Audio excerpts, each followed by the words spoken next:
Our conversation is with Mr. Yuri Alexandrovich Bezmenov.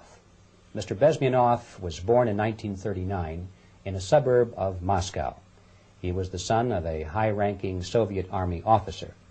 He was educated in the elite schools inside the Soviet Union and became an expert in Indian culture and Indian languages. He had an outstanding career with Novosti, which was the, and still is, I should say, the press arm or the press agency of the Soviet Union. It turns out that this is also a front for the KGB.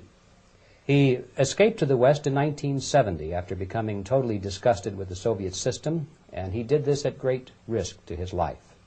He certainly is one of the world's outstanding experts on the subject of Soviet propaganda and disinformation and active measures. When the Soviets use the phrase ideological subversion, what do they mean by it? Ideological subversion is the process which is legitimate, overt, and open. You can see it with your own eyes. All you have to do, all American mass media has to do, is to unplug their bananas from their ears, open up their eyes, and they can see it. There is no mystery. There is nothing to do with espionage. I know that espionage intelligence gathering looks more romantic. It sells more deodorants through the advertising, probably. That's why your Hollywood producers are so crazy about James Bond type of thrillers. But in reality, the main emphasis of the KGB is not in the area of intelligence at all. According to my opinion and opinion of many defectors of my caliber, only about 15% of time, money, and manpower is spent on espionage as such. The other 85% is a slow process which we call either ideological subversion or active measures, активные мероприятия in the language of the KGB, or psychological warfare. What it basically means is to change the perception of reality of every American to such an extent that despite of the abundance of information, no one is able to come to sensible conclusions in the interests of defending themselves, their families, their community, and their country.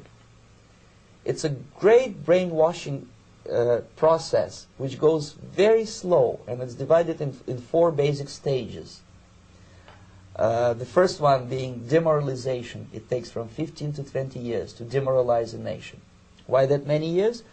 Because this is the minimum number of years which requires to educate one generation of students in the country of your enemy, exposed to the ideology of the enemy. In other words, Marxism-Leninism ideology is being pumped into the soft heads of at least 3 generations of American students without being challenged or counterbalanced by the basic values of Americanism, American patriotism. The demoralization process in the United States is basically completed already.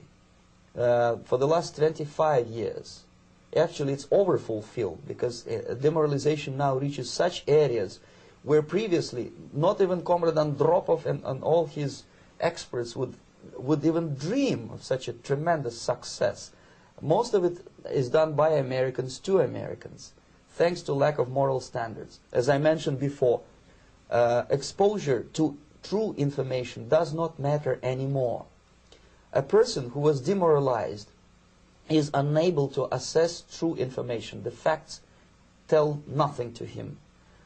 Even if I shower him with information, with authentic proof, with documents, with pictures, even if I take him by force to the Soviet Union and show him concentration camp, he will refuse to believe it until he is going to receive a kick in his fat bottom. When a military boot crashes his, then he will understand, but not before that. That's the tragic of the situation of demoralization. So the next stage is destabilization. This time, subverter does not care about your ideas and the patterns of your consumption. Whether you eat junk food and get fat and flabby, doesn't matter anymore. This time, and it takes only from 2 to 5 years to destabilize a nation, what matters is essentials: economy, foreign relations, defense systems. And you can see it quite clearly that in some areas, in such sensitive areas as defense and economy, the influence of Marxist-Leninist ideas in the United States is absolutely fantastic. I could never believe it 14 years ago when I landed in this part of the world that the process will go that fast. The next stage, of course, is crisis. It may take only up to 6 weeks to bring a country to the verge of crisis. You can see it in Central America now. And after crisis, with a violent change of power, structure, and economy, you have so-called the period of normalization. It may last indefinitely. Normalization is a cynical expression borrowed from Soviet propaganda. When the Soviet tanks moved into Czechoslovakia in '68, Comrade Brezhnev said, "Now the situation in brotherly Czechoslovakia is normalized." This is what will happen in the United States if you allow all these schmucks to bring the country to crisis, to promise people all kind of goodies and the paradise on earth, to destabilize your economy, to eliminate the principle of free market competition, and to put a big brother government in Washington, D.C., with benevolent dictators like Walter Mondale, who will promise lots of things, never mind whether the promises are fulfillable or not.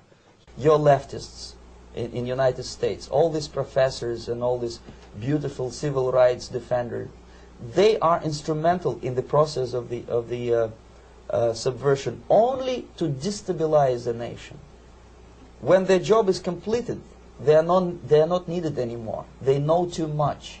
Some of them, when they get disillusioned, when they see that Marxist-Leninists come to power, obviously they get offended.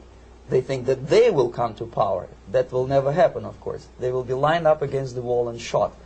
But they may turn into the most bitter enemies of Marxist-Leninists when they come to power. And that's what happened in Nicaragua. You remember most of these former Marxist-Leninists were either put to prison or one of them split, and now he's working against Sandinistas. It happened in Grenada when Maurice Bishop was already a Marxist. He was executed by a new Marxist who was more Marxist than this Marxist. Same happened in Afghanistan when first there was Taraki, he was killed by Amin, then Amin was killed by Babrak Karmal with the help of KGB. Same happened in Bangladesh when Mujibur Rahman, very pro-Soviet leftist, was assassinated by his own Marxist-Leninist military comrades. It's the same pattern everywhere. It's divided in 4 basic stages: demoralization, destabilization, crisis, normalization. They will be lined up against the wall and shot, wall and shot, wall and shot, wall and shot.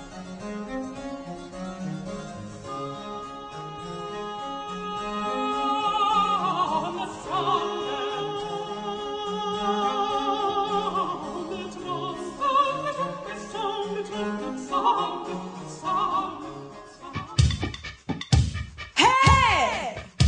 Is this my turn? You want me to sing now?